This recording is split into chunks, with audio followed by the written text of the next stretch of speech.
রাত নাই দিন নাই ঘুম নাই, যখন ইচ্ছা হয় তখনই কাজে লেগে পড়ি। মানুষ কাজ দেখলে দৌড়ায় পালায় আর কাজ আমাকে দেখলে দৌড়ায় পালায়, এটা হচ্ছে আমার জামাইয়ের কথা। সো হ্যালো এভরিওয়ান, আসসালামু আলাইকুম। নতুন আরেকটি ব্লগে সবাইকে ওয়েলকাম জানাচ্ছি। তো চলে গেছে, অনেকদিন হয়ে গেছে, তবে ঈদের আগের ব্লগগুলো এখন শেয়ার করা হচ্ছে, কারণ আমার এই এডিটের কারণে হচ্ছে এই ব্লগগুলো এখন শেয়ার করছি। অনেক বেশি অলসতা কাজ করে এডিট করতে, তাই আর কি এত দেরি হচ্ছে ব্লগগুলো শেয়ার করতে। তো যাই হোক, সেদিন হচ্ছে খাওয়া দাওয়া করে প্রায় রাত 1:30টার মতো বেজে গিয়েছিল। তারপর হচ্ছে আমি ফ্রেশ ট্রেশ হয়ে ড্রেসিং টেবিলের সামনে আসছিলাম। তো ওই সময় আমার কাছে মনে হলো যে ড্রেসিং টেবিলের কাপড়টা অনেক বেশি ময়লা হয়ে গেছে, কাপড়টা চেঞ্জ করতে হইবে। আর একবার যেহেতু আমার মাথায় এটা আসছে যে এটা উঠাইতে হইব, তাহলে তো আমার তো ঘুম আসবেই না, যত রাত্রি হোক না কেন। এটা যতক্ষণ না উঠাবো একদমই শান্তি পাবো না আমি, যেহেতু আমার মাথায় আসছে এটা উঠাইতে হইব। আর যেহেতু সামনে ঈদ ছিল, তাই ভাবলাম যে উঠাইতে তো হবে, তো আগে উঠে ফেলে 3-4 দিন আগে আমি হচ্ছে এটা উঠাইতেছি। আর ওই সময় আমার জামাই বলতেছে, এই তুমি কি পাগল হয়ে গেছো কিনা, রাত কয়টা বাজে দেখছো, ঘড়ির দিকে তাকায়। প্রায় 3টার মতো বাজতেছিল, তখন হচ্ছে এইগুলো আমি গুছাইতেছিলাম। তাই আর কি আমার জামাই বলতেছিল, কাজ তোমাকে দেখলে পালায় আর মানুষ হচ্ছে কাজ দেখলে দৌড়ায়। তুমি হচ্ছে এমন একটা মানুষ, যখন তোমার মাথায় আসে কাজ করার তখনই তুমি কাজ করা শুরু করে দাও, মানে দিন রাত ঘুম কিছুই ভাবো না।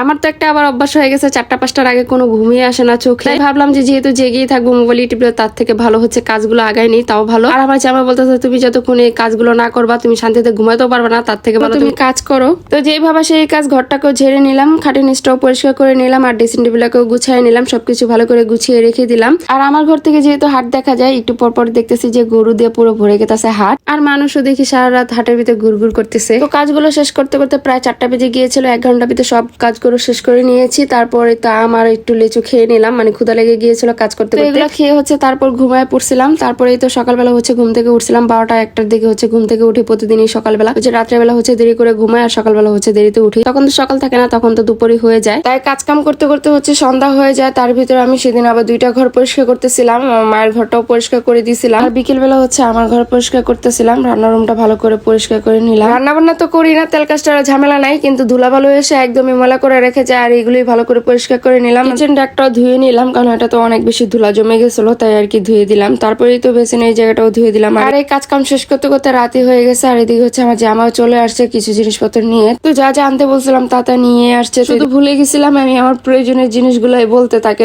শ্যাম্পু, টিস্যু, কন্ডিশনার, এগুলো আবার সে মনে করে নিয়ে এসে এসে বলতেছে, তুমি তো ভুলে গেছিলা তোমার জিনিসপত্র আনার কথা। আমি তো ঠিকই মনে করে নিয়ে এসেছি তোমার জিনিসপত্র, তোমাকে আমি কত কেয়ার করি দেখছা।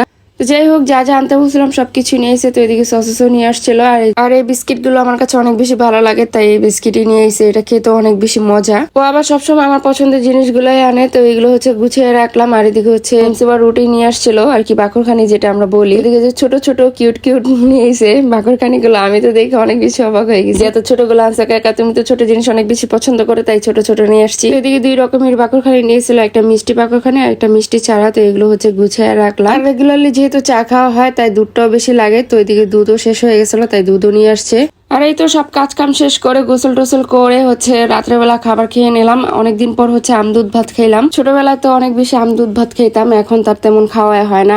আর এখন এই আপডেট যুগে এসে এই দুধ ভাতের নাম দেওয়া হয়েছে ম্যাঙ্গো স্টিক রাইস। যাই হোক, খাওয়া দাওয়া শেষ করে হচ্ছে আর ঘুমিয়ে গেছিলাম। আবার পরের দিন হচ্ছে সকালবেলা উঠে আবারও ঘরটাকে একটু গুছাই নিতেছিলাম। এদিকে আলমারি, শোকেস, ফ্রিজ এগুলো হচ্ছে ধুলাতে পড়ে গেছিল, তাই এগুলো মুছে নিলাম একটু। আর সবাই মিলে হচ্ছে গরু কিনতে গেছিল দুপুর 12টা-1টার দিকে মনে হয়। তো সারাদিন লাগায় হচ্ছে রাত্রের 1টার দিকে গরু কিনে নিয়ে এসে, মানে কি ঘোরাটাই না ঘুরছে তারা। আর এই তো গরু কেনার পর হচ্ছে আমরা সবাই নিচে নামলাম। তো সবাই নিচে নেমে হচ্ছে গরু দেখলাম, পাহারাও দিতেছিলাম আমরা। 3টা-4টা পর্যন্ত তো আমরা এদিকেই ছিলাম। আর আমার ভাতিজি তো যেতেই যেতেছিল না ঘরে। আমরা আবার উপরে চলে আসছি, ওরা আবার পাহারা দিতেছিল। আর উপরে এসে দেখি যে মাঠের দিকে তাকায় যে গরু নাই, পুরা মাটি ফাঁকা হয়ে গেছে। চান রাতের আগের দিনই হচ্ছে মাঠের বেশিরভাগই গরু শেষ হয়ে গেছে। আর আমার যেমন ফজরের সময় নামাজ পড়তে গেছিল, আসার সময় হচ্ছে একটা আইসক্রিম নিয়ে এসে। তো এই তো সকালবেলা হচ্ছে আইসক্রিম খেয়ে ঘুমাইতেছিলাম আর কি। যাই হোক, আজকের মতো এদিকে বিদায় নিচ্ছি, দেখা হবে নেক্সট ভিডিওতে। সবাই ভালো থাকবেন, আল্লাহ হাফেজ।